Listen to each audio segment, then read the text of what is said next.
They told Waverley the contract was confidential. They told her the pay was exceptional. They told her the estate was remote, somewhere deep in the Laurentians, where the cell towers gave up and the road became gravel. What they did not tell her was that her employer had already destroyed 4 translators in 3 months, that the last one had left in the back of a black car at 2 in the morning without her luggage. That Dominic Vale, whose name Waverley had only ever heard in hushed tones at the university where she worked, was not simply a difficult man. He was the kind of man that the city of Montreal pretended did not exist, right up until they needed something from him. Waverley Dunn was 29 years old, a contract translator with a master's degree in French and Italian linguistics from McGill, and she was behind on 4 months of rent. Her brother, Charlie, was 22 and recovering from a spinal surgery that their mother's insurance hadn't covered in full. The hospital administrator had phoned twice that week. Charlie's physiotherapy was being suspended until the outstanding balance was settled. She was standing in the parking lot of a Pharmaprix on Saint Laurent, staring at a text from the collection agency, when the call came through on a number she didn't recognize. Mrs. Dunn. The voice was low, precise, and completely without warmth. It reminded her of a door being locked. "My name is Mathieu Reye. You submitted a translation sample to a private services listing 3 weeks ago. We'd like to offer you an interview. A car will be at your building at 7 tomorrow morning. Bring your passport and nothing that connects you to your current employer." Waverley opened her mouth to ask which listing, exactly, and who exactly this was, and whether this was actually legal, but the line was already dead. She stood there in the grey November drizzle for a long moment. Then she texted Charlie a row of hearts, went home and packed a bag. The car was a black Suburban with tinted windows and Quebec plates she couldn't trace. The driver did not speak. They left the island of Montreal just after sunrise and drove north for nearly 3 hours, the highway giving way to regional roads and then to a private lane that wound through spruce trees so dense the sky disappeared. When the house finally appeared, Waverley pressed her face to the window like a child. It was not what she expected from a criminal. It was a mid-century stone manor with a slate roof and a covered porch that wrapped around 3 sides, the kind of house that old Quebec money built to last centuries. There were cameras on every corner. 2 men stood at the front entrance wearing enough layers to look casual, but positioned in a way that was not casual at all. Inside, Mathieu Reyes was waiting.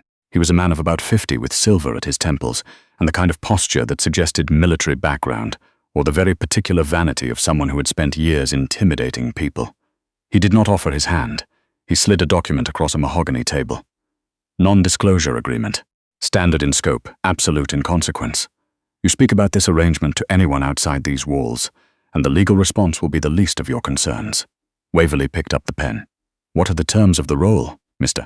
Vale is conducting a sensitive business negotiation with a consortium of European investors. Several speak only French or Italian at the table. He requires real-time interpretation, document translation, and complete discretion. The engagement is 4 weeks. Compensation is $45,000, deposited in 2 installments. Waverley's hand did not shake. $45,000 would cover Charlie's remaining balance, her back rent, and give her enough runway to breathe for the first time in 18 months. "What are the rules?" she asked. Mathieu held up 3 fingers. "You interpret what is said. You do not offer opinions, summaries, or edits. What you hear in those rooms stays in those rooms, and under no circumstances are you to engage Mr. Vale in conversation outside the scope of your professional function.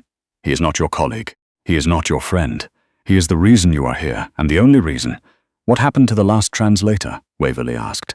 Mathieu's expression did not change. She found the environment unsuitable, and the 3 before her. A pause that lasted 1 second too long. Unsuitable. Waverley signed the document. She was shown to a guest room on the 2nd floor that was clean and spare and smelled of cedar and wood smoke. She changed into professional clothes, pressed her palms together once, and followed Mathieu down a long corridor to a pair of double doors at the far end. "He is expecting you," Mathieu said. He stepped aside. He did not knock. Waverley pushed the doors open herself. The study was large and very cold. Floor-to-ceiling bookshelves lined 2 walls, but they held no books. Only ledgers, binders, and stacked files in colors she suspected corresponded to jurisdictions rather than subjects. A fire was burning on the north wall that somehow made the room feel colder. At the far end, behind a desk the size of a dining table, sat Dominic Vale. She had Googled him, of course. The images online were either old or heavily managed, a jaw, a shoulder, a hand signing something at a press event 3 years ago. Nothing that prepared her for the reality of him. Somewhere in his mid-40s, dark hair cut very short. A face that was all hard angles and deliberate stillness. He was wearing a dark grey shirt, no tie and reading something without looking up when she entered. "Mrs. Dunn," he said, still reading. His French was Parisian, not Quebecois. "You were 3 minutes late. The hall is longer than it looks," Waverley said. He looked up then. His eyes were dark brown, almost black, and they moved over her with the efficient assessment of someone who had spent years reading rooms and people and deciding very quickly which category they fell into. "Sit down." She sat in the chair across from his desk. She did not fold her hands or cross her ankles or do any of the small things people did to signal that they were trying to appear calm. She was calm. "Your Italian is regional," he said. It was not a compliment or a criticism. It was a notation. Piedmont and Milanese both. "I grew up speaking Quebecois French and standard academic French, which means I can match register to context. I also have no accent in either language that would read as anything other than educated. The Moretti Consortium includes 3 men who do not speak English and prefer not to acknowledge that they understand it when they do," Dominic said, finally setting down whatever he had been reading. "What I need is someone who can give me a 2-second delay translation without editorializing, who notices when someone says one thing aloud and something different in a side comment to their colleague, and who does not react visibly when the content of those side comments is unpleasant. I spent 2 years interpreting testimony for the Commission des Droits de la Personne," Waverley said. "I have heard things that would make your business negotiations sound like a school board meeting." He almost smiled. Not quite. Just a small contraction at the corner of his mouth that might have been something else entirely. "The first call is tomorrow at 8. Mathieu will brief you on the principles tonight. You will sit my right side. You will not look at the camera. You do not exist in this room. Only your voice does." He glanced back down at his papers. That Waverley stood. She walked to the door. She was reaching for the handle when he spoke again. "Mrs. Dunn." She turned. The last one left because she interpreted a private comment between 2 of the Moretti men as an ethical violation that required her to report it to an outside authority. His eyes were steady on her. She was wrong about that. She was also wrong about what would happen to her when she made that call. "I would prefer not to repeat the situation." Waverley held his gaze. "I don't judge what is meant. I thought that was what you hired me for." A pause, then quietly, "Yes, it is." She walked out and closed the door behind her. The first 3 days of calls were complex, exhausting, and fascinating in the way that only very high-stakes language work could be. Waverley sat at Dominic's right side while men in suits on various screens talked about shipping rights and tax jurisdictions and port access, in the kind of coded language that required her to track 3 conversations simultaneously. The official one, the real one, and the one happening between Riccardo Moretti and his lawyer in rapid-fire Piedmontese that she suspected Dominic's previous translators had missed entirely. She caught it on day 1. "He's telling his lawyer that the 3rd clause is unacceptable but to let it pass for now," she murmured against Dominic's ear during a break in the audio just under her breath. "He'll raise it when they think you're distracted by the Rotterdam numbers." Dominic did not turn his head. He waited exactly 12 seconds. Then he said, in perfect French, "Monsieur Moretti, before we proceed to the Rotterdam section, I'd like to revisit the 3rd clause. I want to make sure we are all satisfied before we move forward." The temperature on the screen changed in a way only Waverley could read. Moretti looked at his lawyer looked at the ceiling. Then Moretti smiled the smile of a man who has just revised his estimate of his opponent. After the call, Dominic poured 2 glasses of water from the carafe on the table. He set one in front of her. He did not say thank you. He said, "You caught that quickly. Piedmontese has a specific compound form that people use when they're performing patience." He used it 4 times in that exchange. Dominic studied her for a moment. "You did well." "I was doing my job," Waverley said. "Yes," he said. "Most people can't." He walked out. She sat there a little longer than necessary, listening to the fire pop and the wind against the windows, aware that something had shifted in the room that had nothing to do with the Moretti negotiation. It was on the 4th night that things broke. Waverley was awake at 1 in the morning because she was always awake at 1 in the morning. It was when she checked on Charlie, when the anxiety she kept off her face all day found its window. She had slipped out of her room to get water from the kitchen at the far end of the main floor. She was passing the door of Dominic's private office when she heard the voices. Not an argument. Something quieter than that. Deliberate. "The call goes ahead as planned," said a voice she didn't recognize. Deep, flat, someone speaking very carefully. "Once the agreement is signed, Vale's involvement in the Rotterdam contract becomes a liability. The consortium has already agreed to the removal. The girl?" Another voice closer to the door. "Collateral. The Moretti people want it clean. No witnesses." A silence. 2 days, the first voice said, "when the signing is done." Waverley stood absolutely motionless in the dark hallway. She was barefoot. She was wearing leggings and a flannel shirt that had her brother's university name on it. She had a glass of water in her hand. She heard a chair move inside the office. Someone was standing up. She did not run back to her room. She wouldn't make it in time. Instead, she moved forward to the only door she could reach, the door to the library across the hall. She slipped inside and pulled it shut behind her without a sound, pressing herself back against the shelves. The office door opened. She heard 2 sets of footsteps in the hall. They moved toward the main entrance. The front door opened and closed. Waverley stood in the library for 3 full minutes, shaking so hard she could feel it in her back teeth. Then she crossed the hall, knocked once on the office door and said, "Mr. Vale, it's Waverley Dunn. I need to speak with you." Silence. Then, from somewhere further in the house than she expected. "The office is empty, Miss Dunn." She found him in the kitchen. He was standing at the counter in a black Henley and sweatpants, holding a mug. He looked completely awake. He also looked like he hadn't slept in several days. "You were listening," he said. "It was not a question." "I was getting water," she said. "I heard them through the door." Dominic set down his mug. His face was completely still, but his eyes had changed in a way she couldn't categorize. "What did you hear? That someone inside this house has agreed to let the consortium remove you after the signing, and that I'm not supposed to leave the property alive after that happens." He looked at her for a long time. "You're not frightened?" "I'm terrified," Waverley said, very evenly. "But I find that fear works better if I keep it organized." Something moved across his face.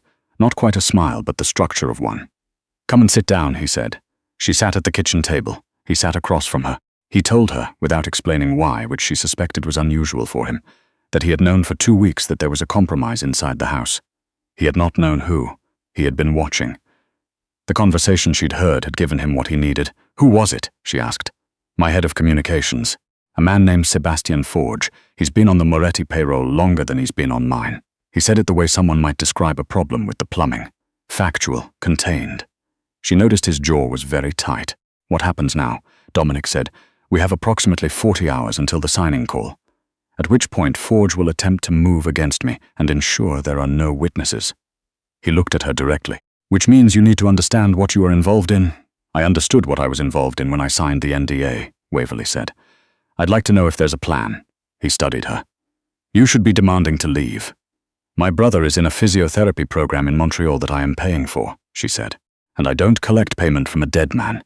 She met his eyes. "So, is there a plan?" He was quiet for a moment. Then, quietly, "There is now." The next 30 hours were not like anything Waverley had experienced in translation work, which was fair, because they were not translation work. Dominic worked through the night. He was on encrypted calls in 3 languages, making arrangements she only half understood, repositioning people she'd never heard of. He didn't explain. She didn't ask him to. She sat at the far end of the kitchen table, with her laptop, going through the Moretti documents with a precision she'd been holding in reserve, annotating every clause, flagging every term that had a second meaning in context, building a side-by-side record of what had been said officially in the calls and what she had heard said privately. She worked without being asked to. When she set the file beside his keyboard at 4 in the morning, he looked at it for a moment without speaking. "You didn't have to do this," he said. "You're paying me $45,000, she said. "I take that seriously." He looked at the document, then at her. "Your Italian annotation in the 3rd column. You flagged the phrase Moretti used about resolution of the principal agreement. What did you mean by that flag? In the context he used it, that phrase in Piedmontese doesn't mean settling the contract. It means eliminating the person who holds it." The room went very still. "I thought so," Dominic said softly. "I needed confirmation." He picked up his phone. Waverley went to make coffee. Her hands were steady. She was thinking about Charlie, about the way he'd sounded on the phone last Tuesday when he managed to put weight on his left leg for the first time in 4 months, the way he'd laughed, surprised and a little disbelieving, and how that sound was the only thing she'd needed to get through the week since. She was thinking about that when the lights went out. Not a flicker, a full cut, instant, total darkness, with only the blue glow of the laptop screens casting pale squares across the kitchen floor. "They moved early," Dominic said. He was already standing. "How early?" 8 hours. He moved to the window. Outside, she could see nothing. The floodlights that normally lit the property were off. Matthew would have cut them. Matthew? He wasn't part of Forge's arrangement. He was part of a different one. He said it without visible emotion, which she realized was how he said things that cost him the most. "Get away from the windows." Waverley moved. She grabbed the stack of printed Moretti documents from the table without thinking, folding them inside her flannel. Evidence. Some part of her brain registered, these are evidence, and dropped to a crouch beside the kitchen island. Dominic opened a panel in the wall she hadn't noticed and removed two things, a phone and a small black case. He crossed to her in 4 steps, crouching beside her. He was close enough that she could see the specific quality of his focus. Not fear, exactly, but something that had burned all the way through fear and come out the other side into something like cold fire. "There is a door at the back of the pantry," he said. "It leads to a utility corridor that runs under the house to the boathouse. The boathouse has a chest freezer. Inside the freezer in a waterproof bag is a satellite phone. The number 1 is already programmed. You call it, say my name, say the word confirmed, and then you wait. What are you going to do? Handle, Matthew, you can't go out there alone." "M's done. Waverley," she said. "If we might die, you can call me Waverley." A pause, a very small one, Waverley. "I have believed you," she said. "And I'm coming with you." "That is not." "The documents I've been carrying in my shirt are the only independent record of what Moretti said in those calls," she said. "If you're shot, this negotiation dies with you, and so does the evidence. I am the continuity of this transaction." She held his gaze. "Where you go, the documents go, and I go with the documents." He looked at her. She thought he might be the kind of man who was not accustomed to being looked at the way she was looking at him. Not with deference, not with fear, not with the particular careful neutrality people used around powerful men. Just directly, like a colleague. "Stay close," he said. "Don't speak. If I stop, you stop, understood?" They moved through the pantry door into a corridor that smelled of stone and cold earth. Dominic had a narrow flashlight. They moved through the dark in a silence so complete she could hear the snow starting outside. It came through the vents in the stone foundation as a whisper and a smell, that specific Quebec winter smell of cold iron and pine. The boathouse was at the edge of a frozen lake. The satellite phone was exactly where he said it was. She made the call while he stood at the door listening to the property. The voice on the other end said nothing after she delivered the message, just 2 short tones and then silence. 15 minutes, Dominic said. "Who are they?" "People I trust more than I trust most governments," he said. He turned from the door and looked at her across the dim space of the boathouse. She was standing next to a fiberglass canoe, clutching the phone, her hair escaping from its elastic, the flannel shirt bunched with documents. He looked at her the way he had on the first day, that rapid, efficient assessment. But there was something else in it now. "You are a remarkably strange woman to have walked into this house," he said. "You are a remarkably strange employer," she said. "We're even." The 15 minutes passed. They did not pass quietly. There were sounds from the main house, things she identified as doors and then did not identify, and once, a single sharp sound that made her close her eyes for 2 seconds. But they passed. 3 vehicles came down the private road with their headlights off, and then there were men moving across the property in a coordination that looked almost choreographic. When Dominic's phone buzzed, he answered it in French, listened for 30 seconds, said merci, and hung up. "It's done," he said. "Matthew?" "Detained. Forge is already in the custody of people who have significant interest in what he has to say." He paused. "The Moretti Consortium will find that their leverage has become someone else's leverage." "The documents," Waverley said, pulling them from her shirt. "My annotations. The flagged phrases." He looked at the pages she had marked. He said nothing for a moment. Then, "These are going to be very useful." "I know," she said. "That's why I grabbed them."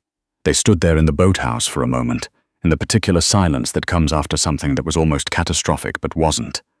Snow was audible now on the roof. The lake was a pale grey. Through the small window, she could see lights coming back on in the main house, one by one, like something breathing back to life. "You should sit down," Waverley said. He was holding himself very still in the particular way of someone managing physical discomfort. She had noticed it during the walk from the house, the slight favouring of his right side, the way he had moved through the pantry corridor. "I'm fine," he said. "You've been awake for 32 hours and you're favouring your right side, which tells me either you have a rib injury from a previous event that you haven't addressed, or you took something tonight that you're not going to tell me about previous event," he said. "Unaddressed." "Sit down," she said. He sat on an upturned crate without argument, which told her more about his actual state than anything else. She checked what she could see, his breathing, his colour, the way he held his arm against his side. "You need a proper assessment," she said. "There is a physician on the team coming in." "Good." She sat on the cold boathouse floor beside him, her back against the hull of the canoe. "Then we wait." He looked down at her. "You're sitting on the floor. I'm tired," she said simply. "Are you?" A pause. "Yes." He sat with her, not speaking. Outside, the snow came down on the Quebec woods in the particular dedicated silence of winter, and the lights in the main house kept coming on. After a while, he said, "Your brother, Charlie." She looked up. She had not told him that. "Matthew's file on you," he said. "I read it." "Of course you did. The physiotherapy program. Is it a good one?" "It's the best one available to him within a reasonable commute from where we're based," she said. "Which is why I need to be paid." "You'll be paid," he said. "The full amount. And the signing call will go ahead as scheduled tomorrow, with a new communications lead." He was quiet for a moment. "The Moretti annotations, the private channel translations, those are work that goes beyond what we agreed. I wasn't keeping score." "I am," he said. "I always am." He reached into the pocket of his Henley and removed a folded piece of paper. He held it out to her. It was a handwritten number. "That is a contact at the Montreal General," he said. "She runs the spinal rehabilitation program. When you call her, tell her you're calling on my behalf. There will be no outstanding balance. There will also be a 6-month continuation of Charlie's current program, paid in advance." Waverley stared at the piece of paper. She was not a person who cried in front of people she'd known for less than a week, or in front of employers or in boathouses in the middle of the night. She was not a person who cried in general much. "Why?" she said. "Because you grabbed those documents instead of running," he said, "and because loyalty that operates under pressure is the only kind worth paying for." She folded the paper and held it very carefully. "Thank you," she said, and meant it in a way that didn't require any further words. He nodded once, the way he communicated things that cost him something. The signing call happened the next morning. Waverley sat at Dominic's right side in the same chair, in the same room. The fire was lit. The curragh was full. 3 faces appeared on the screen, and Riccardo Moretti, who had spent the last 48 hours learning that his inside arrangement had collapsed entirely, and that the documents from those calls were now in the possession of people who had very specific reasons to care about them, was a different man than he'd been 4 days ago. The warmth was real now, because the calculation behind it had changed. Waverley translated. She did not editorialize. She caught 2 side comments in Piedmontese that were no longer unfriendly, just cautious, the way powerful men were cautious when they understood who they were actually dealing with. She relayed them quietly against Dominic's right ear, and felt him absorb them the way he absorbed everything, fully, without waste. When the call ended, he poured 2 glasses of water. He set one in front of her. It was the same gesture as the first day. Then he said something different than the first day. "Stay," he said. "The translation work for the next 60 days will require someone who speaks Piedmontese and doesn't flinch." "I don't flinch," Waverley confirmed. "No," he said, "you don't. I'll need to go back to Montreal for 3 days first. Charlie has an assessment appointment." "Of course," he said. It was not the response of a powerful man making a concession. It was the response of a person who understood what mattered to another person and saw no reason to compete with it. She looked at him across the desk in that cold room with its ledgers and its fireplace and the Quebec woods going grey and white outside the windows. She thought about the boathouse floor and the satellite phone and the way he'd sat down without argument when she told him to sit, and the piece of paper he'd taken from his pocket. She thought about how the most dangerous places she'd been in her life had turned out to be the ones that felt the safest on the surface. 400 she said, plus expenses. He almost smiled. Done. She stood, gathered her files, and walked to the door. She was reaching for the handle when he said her name. "Not Miss Dunn. Her name, Waverley." She turned. He was looking at her with that steady, direct regard that she had started, somewhere in the last 4 days, to find less alarming and more like something she wanted to keep in her field of vision. "Charlie's appointment," he said. Let someone drive you back. The road is icy in the morning." She paused. "Is that concern, Mr. Vale, a beat?" "It is logistic," she said.